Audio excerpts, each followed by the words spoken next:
Hi guys, welcome to BS vlogs. ఈరోజు మనం Redmi 15 mobile యొక్క రివ్యూ చూడబోతున్నాం. ఇది బడ్జెట్లో బిగ్ బ్యాటరీ ఎవరైతే కావాలనుకుంటున్నారో అలాంటి కస్టమర్స్కి చాలా వెరీ యూస్ఫుల్ మొబైల్ ఇది. అందులో ఇది 7000 mAh బ్యాటరీతో వస్తుంది. ఇది దీని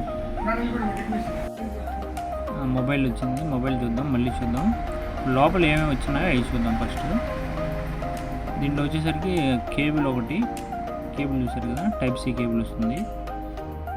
అండ్ ఆల్సో దీంట్లో 33 watts ఫాస్ట్ ఛార్జింగ్ వస్తుంది.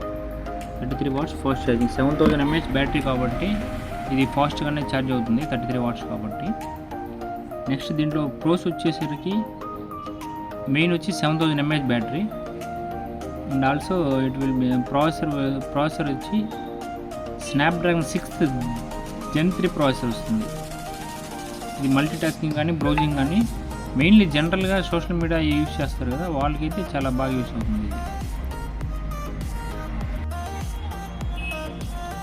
దీంట్లో ఓఎస్ వచ్చేసరికి సామ్సంగ్ రెడ్మీ వాళ్ళది. దీంట్లో ఏ ఫీచర్స్ కూడా ఏ ఎరేజ్ అని, ఏ స్కై అని డిఫరెంట్ ఏ ఫీచర్స్ ఆల్సో ఉన్నాయి. దీంట్లో డిస్ప్లే వచ్చి ఫుల్ హెచ్డీ ప్లస్ డిస్ప్లే వస్తుంది. డిస్ప్లే సైజ్ కూడా మీకు చాలా పెద్ద డిస్ప్లే వస్తుంది. అందులో ఇది 144 Hz రిఫ్రెష్ రేట్ కూడా వస్తుంది. కెమెరా విషయానికి వచ్చేసరికి 50 MP ఏ కెమెరా వస్తుంది. నాకు కెమెరా అయితే అంతగా నచ్చలేదు. అండ్ డిజైన్ కూడా మీకు కొంచెం బాగుంటుంది, క్లాసిక్గా ఉంటుంది. దీంట్లో ఇంకోటి వచ్చి మనకు ఎవరైతే హెవీ గేమ్స్ వాడతారో వాళ్ళకైతే ఇది నాట్ యూజ్ఫుల్. డస్ట్ రెసిస్టెన్స్ కూడా ఉంది. వాల్యూమ్ మాత్రం చాలా హెవీగా వస్తుంది. 200% సూపర్ వాల్యూమ్ ఇచ్చినారు కాబట్టి చాలా హెవీగా వస్తుంది.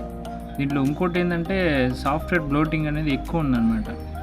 అంటే అన్వాంటెడ్ యాప్స్ మొత్తం చాలా ఎక్కువ ఉంటాయి. అవి మొత్తం ఒకసారి మనం ప్రీ ఇన్స్టాల్గా వస్తాయి అన్నమాట. కంపారిజన్ చూస్తే మీకు రెడ్మీతో ఒప్పోలో A5X కంపారిజన్ ఉంటుంది. 18 watts రివర్స్ ఛార్జింగ్ కూడా సపోర్ట్ చేస్తుంది. ఇది ప్రాసెసర్ గురించి తెలిసిందే, 6S Gen 3 just basic use మాత్రమే అన్నమాట ఇది. Thanks for watching. Please subscribe BS vlogs.